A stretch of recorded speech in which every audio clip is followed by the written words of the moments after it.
اور ہجری میں چلتے ہیں، جنگ نہروان ختم ہو جاتی ہے۔ جنگ نہروان سے بھاگا ہوا ایک شخص جس کو تاریخ نے عبد الرحمن ابن ملجم مرادی نقل کیا۔ کون ہے یہ شخص؟ یہ شخص جانتے ہو کون ہے؟ یہ وہی شخص ہے جس نے جنگ جمل میں امام علی علیہ السلام کی رکعت میں ان کا ساتھی بن کر جنگ کی تھی۔ ایمان کا ساتھی تھا، پہلے ایمان کا چاہنے والا تھا، لیکن یہ کیسے ہوا کہ 36 ہجری میں یہ جنگ جمل واقع ہوئی۔ 36 ہجری سے 40 ہجری تک، یہ 4 سال کے عرصے میں یہ انسان پورا بدل گیا۔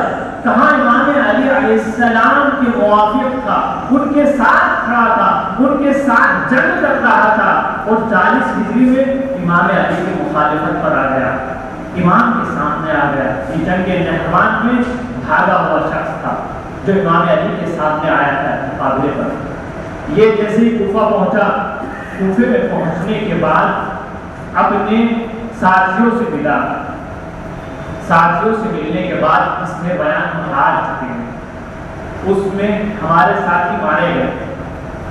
وہاں پر اس کی ملاقات ایک خاتون جس کا نام تاریخ نے قطامہ نقل کیا ہے، قطام بن شدینان بن عدی نقل کیا ہے۔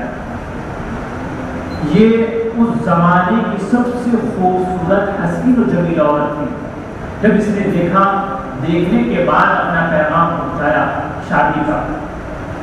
جب شادی کا پیغام پہنچایا تو اس نے شرط رکھی، میں شادی کروں گی اس شرط کے ساتھ کہ تو قتل کرے، علی کا سر لا کر دے گا۔ یعنی مہر میں امام علی کا سر اس خاتون نے رکھا۔ یہ ابن ملجم مرادی وہی شخص ہے جو جنگ جمل میں تھا۔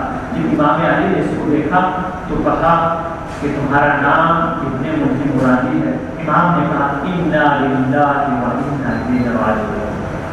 امام جب بھی دیکھا کرتے تھے تو اس آیت کریمہ کی تلاوت کیا کرتے تھے۔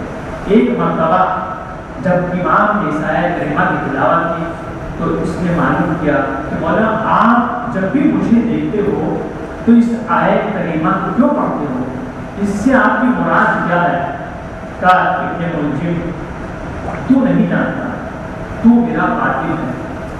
کہ بولا یہ کیسے ممکن ہے؟ میں آپ کا محب، آپ کا چاہنے والا ہوں، آپ کا ساتھ دینے والا ہوں، جنگ میں آپ کے ساتھ رہا ہوں، میں آپ کو کیسے قتل کر سکتا ہوں؟ کہ نہیں، تو مجھے قتل کرے گا۔ کہ بولا اس وقت کو آنے سے پہلے، وہ وقت آنے سے پہلے مجھے قتل کر دو۔ امام کے جملے سنے گا۔ امام نے کہا دیکھو ہمارے یہاں پر عمل کے بعد سزا ملتی ہے، ابھی تم نے اس عمل کو انجام نہیں دیا تو ہم سزا نہیں دے سکتے۔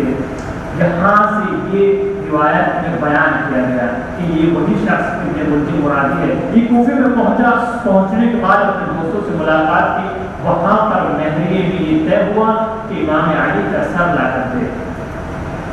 امام علی بچوں سے پوچھ رہے ہیں کہ عید کے بھی کتنے دن باقی ہیں؟ کہتے ہیں 13 دن باقی ہیں۔ کا خوش نصیب ہے وہ افراد جو عید منائیں۔ کہ بابا جان کیا منظور ہے آپ کی اس سے؟ کہ کچھ نہیں، آپ دیکھتے جائیے گا۔ 19 رمضان مبارک پہنچی، بیٹی کے گھر پر دعوت افطار کے لیے مدعو کیے گئے، پہنچے، وہاں پر افطار میں ایک گلاس میں شربت ہے اور خرما کھجور ہے اور نمک ہے۔ کہ بیٹی آپ نہیں جانتی کیا ایک وقت میں چند چیزیں سے افطار نہیں کرتا؟ کہا صحیح ہے۔ بیٹی نے نمک اٹھانا چاہا، کہا نہیں، نمک کو رکھ دو، کوفے کے اندر یتیم بچے بہت سارے ہیں، دودھ کی ان کو ضرورت پڑتی، دودھ اٹھا لو۔ بیٹی نے اس کو اٹھایا۔ یہ 19 رمضان المبارک کی شب امام نے اطاعت الہی میں گزاری، کبھی باہر جاتے ہیں، کبھی باہر آتے ہیں، کبھی اندر جاتے ہیں، کبھی باہر آتے ہیں۔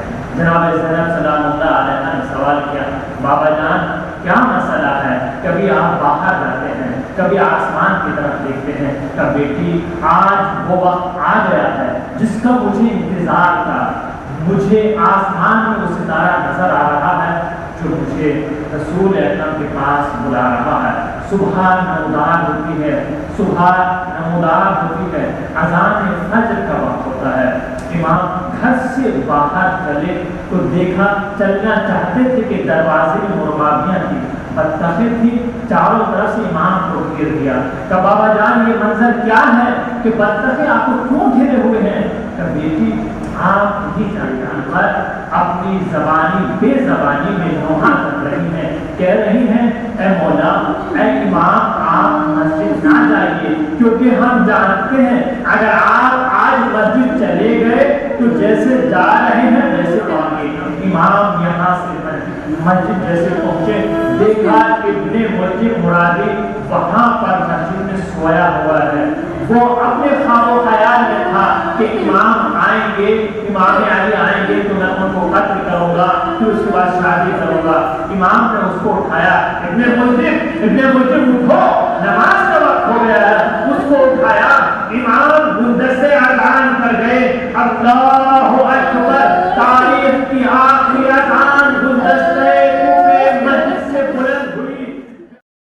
مکتب جعفری کے تمام لنک ڈسکرپشن میں دیے گئے ہیں، آپ وہاں سے حاصل کریں اور دوسروں کو بھی شیئر کریں، اوپن ضرور کریں ایک بار.